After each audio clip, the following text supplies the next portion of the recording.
What's up, guys?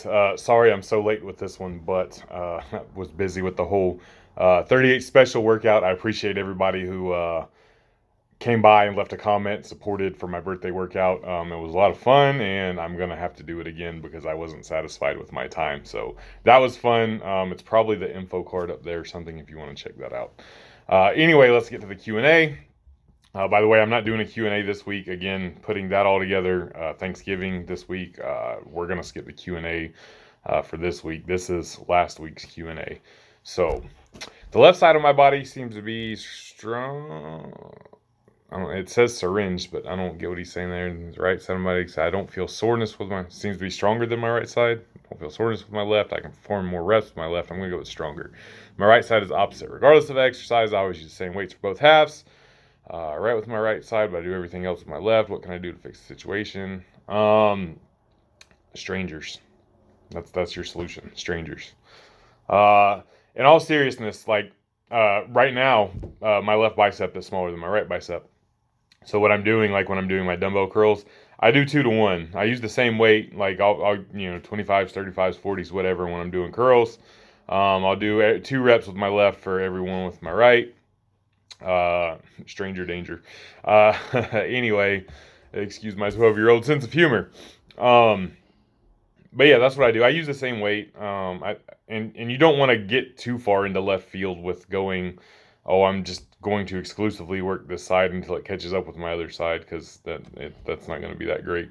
And this is very bro sciencey, of course, but that's what I've kind of been doing. And I would maybe just, like, when you're doing some unilateral work, maybe do just a little bit more volume with one side, not a lot, and it should hopefully bring it up to par a little bit. Shorter range of motion versus longer range, arm length example, and joints that can take a beating versus joints built of paper when programming bench and or overhead. I've had some tendonitis in shoulders and elbows when peaking, and wanted to hear your thoughts on some general things to mitigate that. So in terms of peaking, it's going to come down to volume and load management. Obviously, when you're peaking, you're getting heavy, and it's almost expected to have a little bit of aches and pains that come with a peaking program. What I would do is to not completely get rid of your accessory work, but do them very lightly, in a fluff and buff type manner, to keep blood flowing through there. I'm huge on like dumbbell hammer curls, very lightweight face pulls for extremely high reps, but not really near failure. Just getting, like I said, a pump and blood flow through the area. What you can also do is during your peaking phase, and something I like to do I've seen a lot of success with.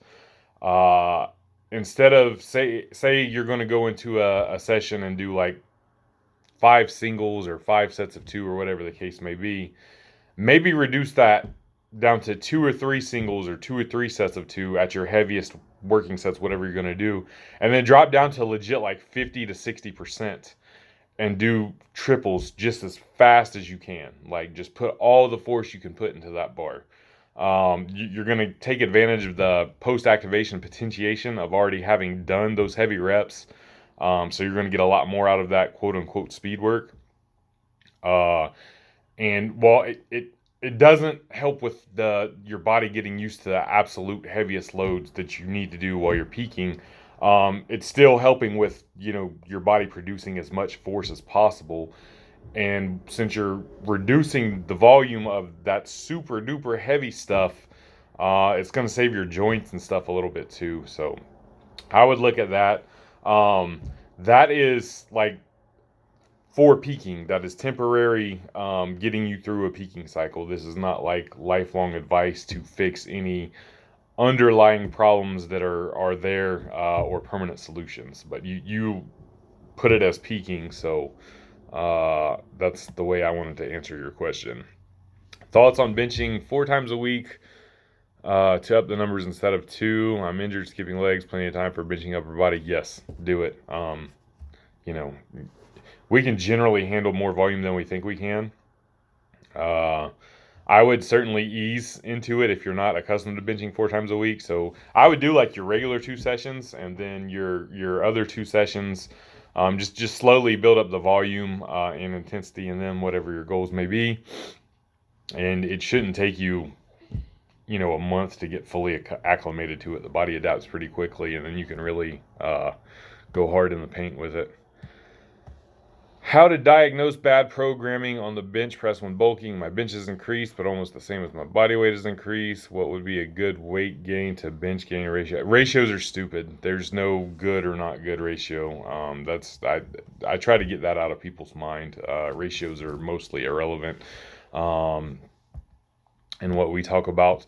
How to diagnose bad programming. If you're not progressing like you think you should be progressing, then that's diagnosing your bad programming. You're bulking, so you're in a caloric surplus. Assuming your sleep and everything is on point too. I'm just making assumptions that everything else is mostly good.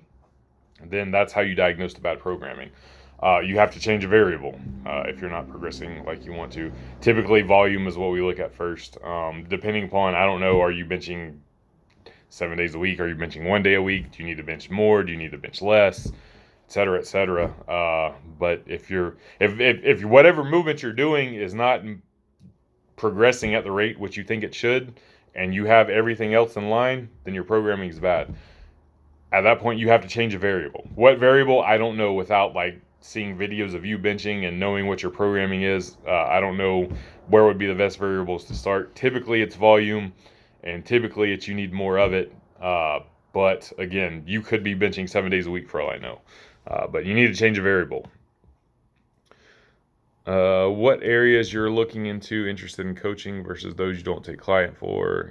Somebody that wants to win CrossFit regionals and isn't just focused on lifting, but also conditioning and cardio. I'm actually taking on a couple CrossFit enthusiasts here near the end of this year, beginning of next year. But I personally like general strength enthusiasts, people looking to get stronger, more jacked, power lifters, competitive power lifters. I will take on. That's the only sport people I will take on competitively. And I'm definitely looking to expand into CrossFit as much as I've been doing it. And I'm kind of developing my own philosophies with that. So for now, I'm getting a couple guinea pigs in CrossFit.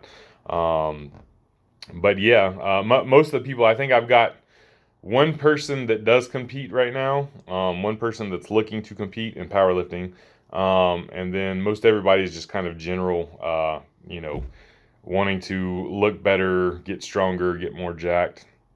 That said, everybody I intake, their first block is a conditioning block. That's non-negotiable for me. I require 2 months up front payment to get started, and that first month is a conditioning block, and that's simply to retain people past the first month, because that conditioning block is brutal. People don't like it. It's boring. But I'm going to make sure whoever I'm intaking is in the kind of shape that I need them in for my programming.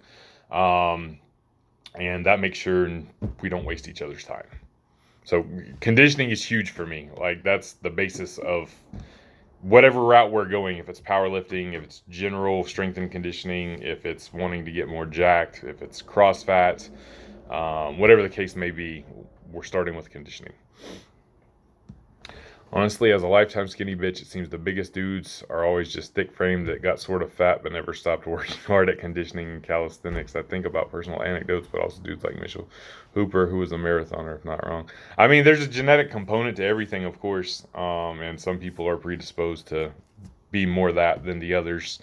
That said, with diet, proper training, and nutrition, etc., there's you can certainly increase your thickness, but your frame is kind of your frame, and that's what you've got to work with. It's up to you to make the most out of it. Speaking of all the CrossFit conditioning content you post, I'm a huge fan of sandbags. I'd love to hear your thoughts on weighted carries. What are they useful for? So my man Alexander Bromley actually put me on to weighted front carries, and I think they are fantastic. As a general strength and conditioning tool, they're great, however heavy or light you want to go, or for however long endurance or however short bursts. If you want to do it HIT style, whatever the case may be, they're great for that. The front carries in particular, are absolutely brutal on your core. I don't know how much for the aesthetic part of, helping get a six pack or whatever that case may be there. But as far as just making your core brutally strong and helping it get brutally strong, they are absolutely immaculate for that. And like I said, general conditioning, just like picking up something awkward like that and learning how to pick up something awkward like that and carry it in space, I think is a great skill to have. And it's one of those foundational things that, maybe you don't need the biggest sandbag pickup or carry in the world class, whatever the case may be, but being able to do front carries with awkward objects is certainly a good basis in your foundation to have. So that's it for this week, y'all. Thanks for the questions. Peace.